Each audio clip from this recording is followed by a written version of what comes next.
Sa puntong ito, Emil, mga kapuso, ay makakapanayan po natin si Dr. Roel Dehanyo. Siya po ay isang sports medicine doctor at overall head ng Medical Committee ng Palarong Pambansa 2024 kasi Emil napaulat na may 100 atleta ang isinugod sa ospital at 23 sa mga ito ang na-admit. Nariyan sila sa Cebu, di ba? Sa San Cebu. Gabriel. So alamin natin ang sitwasyon dyan at kung ano ang dahilan. Magandang umaga po sa inyo, Doctor. Doktor, welcome sa programa. Salamat sa pagbangon, Good sir. morning. Magandang umaga po sa inyo. Okay, Dr. Dehanyo, kamusta na po muna yung mga nasa ospital na na-admit? 23 pa rin po ba o nakalabas na iba? Okay, pag sinabing 100 patients rush to the hospital, medyo nakakatakot po pag gamitin nyo natin yung word na rush, no? Kumbaga, pwede natin gamitin siguro 100 patients brought to the hospital. And 23 of them were admitted. No? So, yung cases range from mga viral infections, mga inuubo, linalagnat, may mga nagtatae, no? Mga sakitan tiyan, at saka 23 of them were admitted. No, so admitted for observation, merong isang naoperahan for appendicitis, no? So actually medyo hindi naman alarming yung mga kaso nila eh. So ibig sabihin, hindi po iisang dahilan lang yung pagdala sa kanila sa ospital, kundi iba't ibang dahilan. At hindi po dahil sa palaro, yung po bang ibig nyo sabihin? O dahil din po doon? Yes ma'am, iba-iba po yung cases nila. They have different cases, no? Yung 23 na admitted, I think there were reports of dengue fever. Actually, yung na-admit lang talaga na dengue fever, 7 lang po sa kanila, no? Were turned out positive.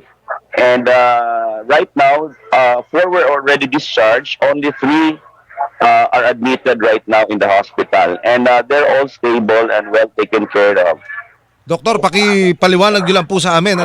Saan nakuha ito ng mga atleta? Hindi ko po maibibigay sa inyo yung actual na regions, no, galing sa believing venues. But most of them already had symptoms or fever before they arrived in Cebu. So our city health department made an investigation and they have found out that the dengue cases that were admitted were actually timbang galing pa sa kanila, no? So that was what the City Health Department found out. Opo, ibig sabihin, Doktor, yung mga tinamaan ho ng suspected ng mga dengue patients, galing lang din po ito sa isang lugar, Doktor? Galing pa po sa kanilang mga region po. Magkakaiba rin So siguro. iba-iba, hindi po isa ang pinanggalingan ng mga nagka-dengue. Yes, you have to remember we have more than 12,000 athletes right now, no? So, kumbaga makakakuha ka talaga ng mga iba-ibang conditions from the population, no, which is a very small percentage the number of athletes right now. Okay, so kamusta na po yung 23 na na-admit? Naka-confine pa rin po ba sila? Yes, no, yung 23 patients that were admitted, only 11 are now remaining at the hospital. No? Now, yes, I think I have to explain our setup here in Cebu. No?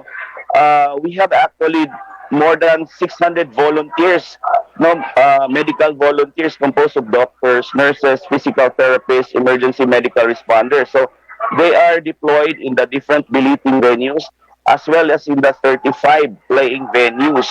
And then aside from that, we have an infirmary here at the main stadium, no, where patients that are not hindi sila ganun kagrabe are brought, no, and in the infirmary we have made innovation to the usual palaro infirmary, no. So we have a medical service area, we have a physical therapy and rehabilitation area complete, no, with rehab equipments where athletes can be treated right away. We also have a diagnostic ultrasound section where instead of doing an MRI, patients can be diagnosed agad kung meron silang mga, let's say, tears in their ligaments, tendons, or muscles. And then aside from that, so we also have kasi minsan pag mga natalo or may mga problema Alright. hindi makatulog, they have mga nagkakaroon ng depression. So we Okay. also have psychological counseling. So Alright. kompleto, it's a complete package. Okay. So this is actually new in Palaro. This Okay. has never happened in Palaro medical services. Doktor, So, doktor, yung mga balikan po Yes po. natin, yung mga estudyante, yung mga atleta. So yung iba pong kaso, sabi nyo yung iba upo, sipon, lagnat, hindi naman po dyan nakuha, hindi naman po sila nagkahawaan dyan sa palaro. Aside from the dengue cases, of course, na napag-usapan natin. Kasi dapat yan, Kati San Gabriel, bata ka mga katawan nito, puro atleta ito, nakakondisyon bakit di napuan ng sakit? Doktor, pakipaliwanag naman please. So, sorry po, hindi ko nakuha yung last na tanong po. Kati, ikaw na. Dyan po ba nakuha yung ibang sakit ng iba? Aside from yung dengue na napag-usapan natin. Yung ibang sakit, yung mga nagkaroon ng diarrhea, merong mga upset stomach, may mga gastritis. Yung ibang na-admitted, yung may mga fracture, ilan lang nun, I think dalawa, and they have been managed accordingly and were already discharged. So hindi naman po naka-aalarma at wala naman po dapat ikabahala. No, hindi po. So it's very well controlled. So Opo. we have our Cebu City Medical Center, our first referral hospital that are catering to them. Okay. So we have a fast lane where athletes are entertained right away and they are managed accordingly. And we have devoted separate wards solely para sa palaro delegates. Doktor, opo. All of these services are for free. Walang bayad yung mga atleta natin or Ay, yung maigi ho. mga delegates. So they just have to present their palaro ID. Okay. And they can avail of all these services. Okay, maigi ho kung ganyan. Doktor, paano ho yan? Nakabalik na ho yan sa paglalaro? Yung mga na-hospital na yan? Yung iba talagang nakakabalik pa sila, but just based on our infirmary, dito sa mga sports injuries naman, as of yesterday, I think I had like 4 or 5 athletes that cannot already go on playing or cannot continue competing, for whatever reason. Oho. Ay, ang binabanggit ni Doktor kanina, Kati, itong kauna-unahang palarong pambansa na kumpleto sila ng pasilidad, pati sistematiko yung pag-attend sa mga may medical needs. Doktor, would you know kung ngayon lang din ho ba nagkaganyan ng palarong pambansa na ang dami hong na-ospital? Oo, mas marami ba ngayon kaysa noong nakaraang taon? Yun.